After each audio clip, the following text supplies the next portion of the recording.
And I'm the lead artist. He drew that painting right. I'm Larry Ahern, lead animator. He's the animal killer. I like the mustache trees in that last shot, Peter. I'm Tim Schafer, co-project leader of the project leader and designer and writer along with Tim of this lovely game. That should have been our titles, co and other. Co and other, yeah. Clint Bajakian, one of the composers. The game has begun, you guys. Okay, so we saw the lovely, what's the name of that classical music that plays during the opening? Rossini, William Tell Overture. It's the quiet part of the William Tell Overture. There's two classical pieces that mean morning in cartoons. Yes, there's that one, and then there's... And the other one is... That's from... Where is that from? I don't remember. It might be Peer Gynt or something like that. That's a good guess. It's not another place in the Rossini, is it? No, I think it's Peer Gynt. I think.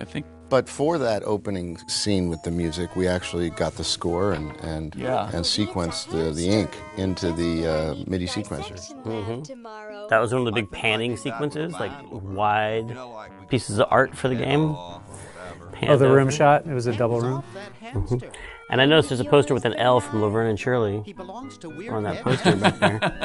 Here's one of our giant animation scenes. How did you lip sync back then? Because we didn't have any tool. Nowadays we use a tool for lip syncing. Do you just by hand? I think we just timed it out like the old-fashioned timing sheets. Now that was for the cinematics, but for in-game, wasn't it Eric Wilmunder? I thought it just blah blah blah chattered. I think the in-game was just on-off with audio on-off. Yeah, there's no actual lip syncing for the majority of the game, so which is funny since I have gotten many compliments on the lip syncing for this game over the years. Because it loops around, and every percentage of the time it's on, right? Well, because I remember Eric. Yeah, I think Eric designed some kind of an algorithm for making the lips move to the level of volume. Yeah. Right. Yeah. If there are pauses in the audio, it stops moving the lips. Yeah. That's true.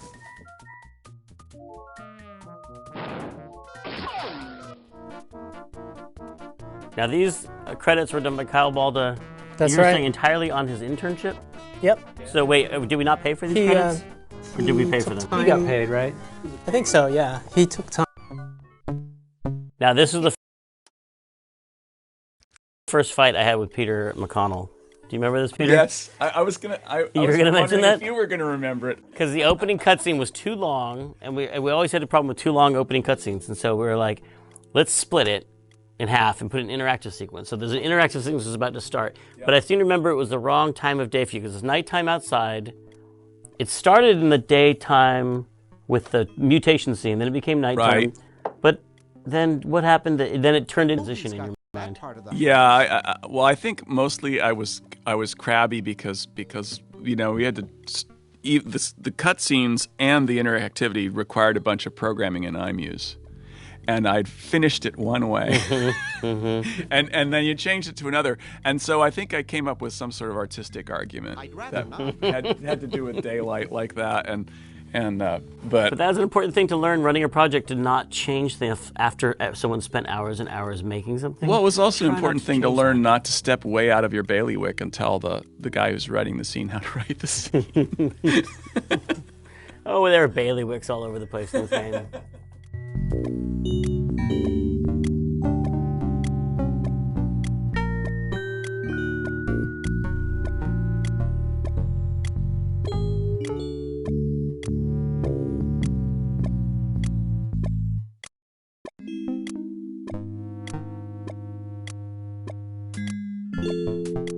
Aha! A secret passage.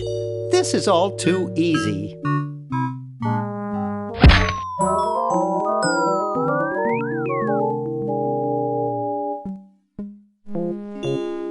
Laverne, how'd you get upstairs? Am I upstairs? I got lost. Seen any tentacles? What's a tentacle? Oh, just something I whipped up in my spare time. Made good pets, actually, until one of them tried to take over the world. Had to tie the little buggers up in the basement. Good thing you told us that. Yeah, Bernard wanted us to set them free. Thank God you weren't that stupid. Did you say Bernard? Okay, you're free to go. Thanks, Bernard. Yes, thank you, naive human. Now I can finish taking over the world. Wait! Oh, yeah. Now I remember. He's incredibly evil, isn't he? I'll try to talk him out of it. Well, what possible harm could one insane mutant tentacle do? Leaping lab rats! Dr. Fred. What have you done this time, you meddling milquetoast? Now Purple Tentacle is free to use his evil mutant powers to take over the world and enslave all humanity! Whoops. Our only hope now is to turn off my sludge-o-magic machine and prevent the toxic mutagen from entering the river! Isn't it a little late for that, Doctor? Of course! That's why I'll have to do it! Yesterday! Through the time machine! This is all your fault, Bernard. Behold, children, the Chronogon! Doc, can't you just send Bernard? No, you must all go to increase the odds that one of you will make it there alive. Have any people ever been hurt in this thing? Of course not. This is the first time I've ever tried it on people.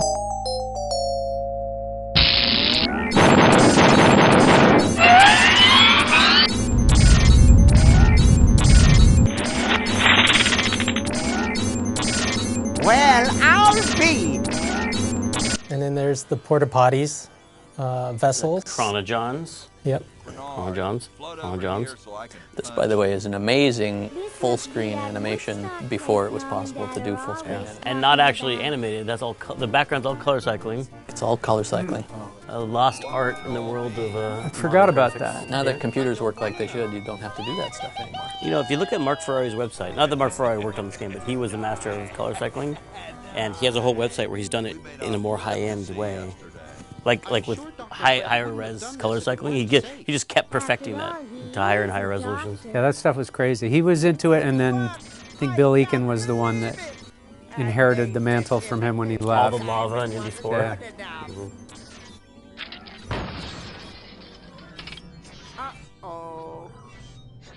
See, color cycling. Wow. Awesome. Yeah, so that was like 2-3 frame animations. And a little surf music for Hoagie. We always had a place for surf music in our games. I think that surf music was yours. That was mine. Yeah, I did that last little sequence there.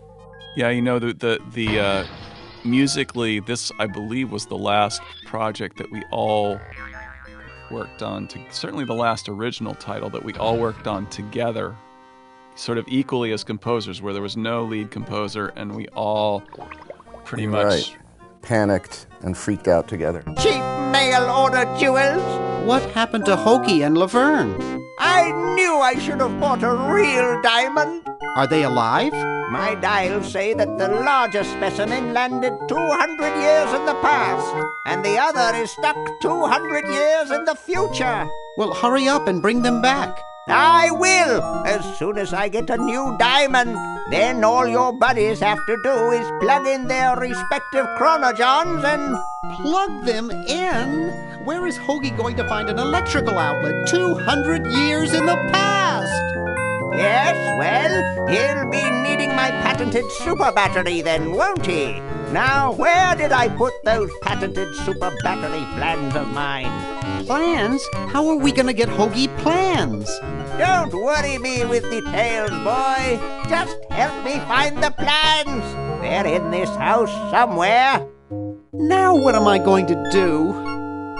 I think I made myself perfectly clear. Step 1, find plans. Step 2, save world. Step 3, get out of my house. Let's get cracking.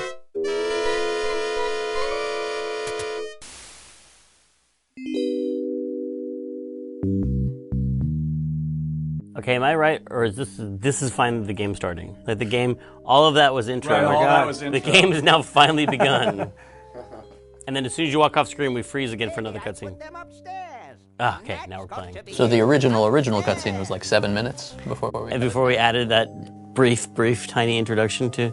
We always were wrestling with that, I felt, in adventure games. Like, you want to tell the story and set it up for, the intro, but then you think of another... before the intro. We should do this other little intro. And then you'd end up with all these like intros to the intros to the intros.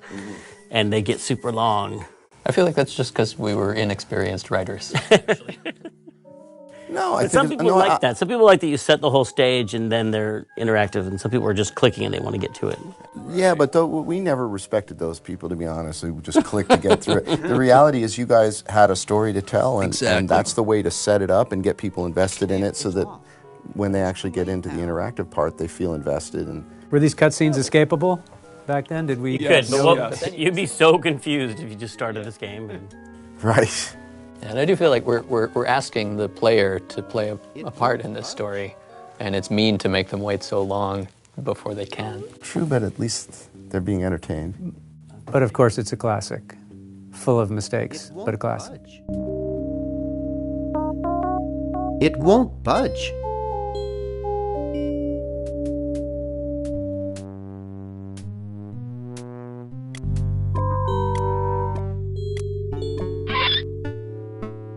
Yoo-hoo! Dr. Fred? The plans! The plans!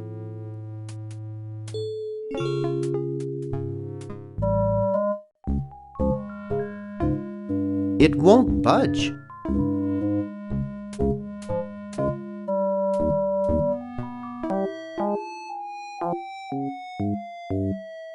It won't budge.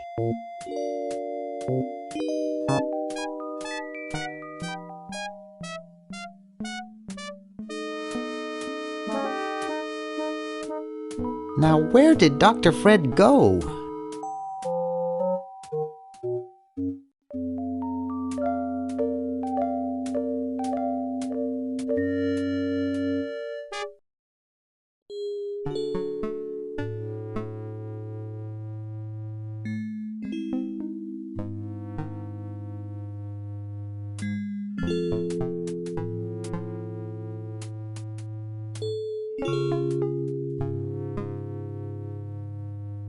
It won't budge.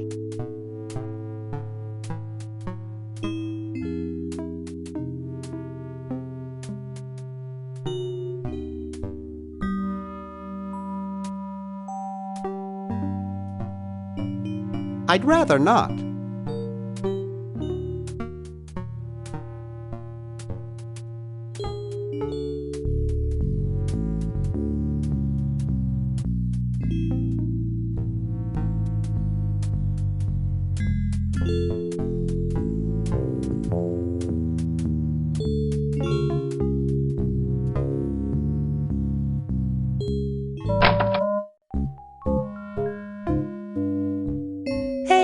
Aren't you Weird Ed Edison, the paramilitary nut? I remember when I was trying to figure out... Do I know you? Yeah, I'm Bernard Bernoulli. I broke into your house 5 years ago, kidnapped your hamster, broke into your piggy bank. Nope, doesn't ring a bell.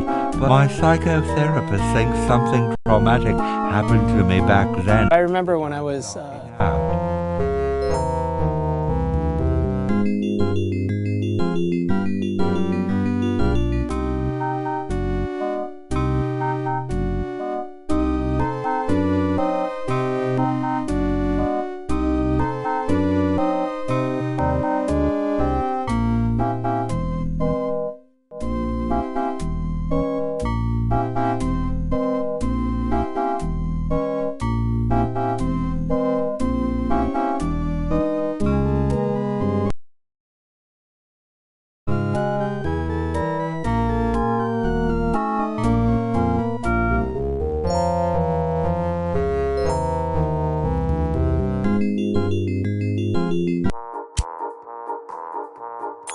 Diamond can be yours today.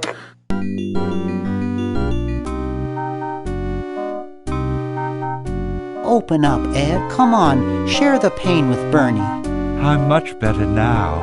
I don't have those bad thoughts anymore. Now I collect stamps.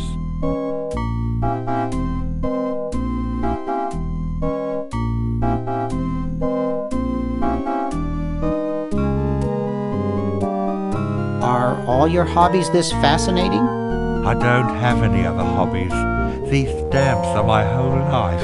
If anything were ever to happen to them...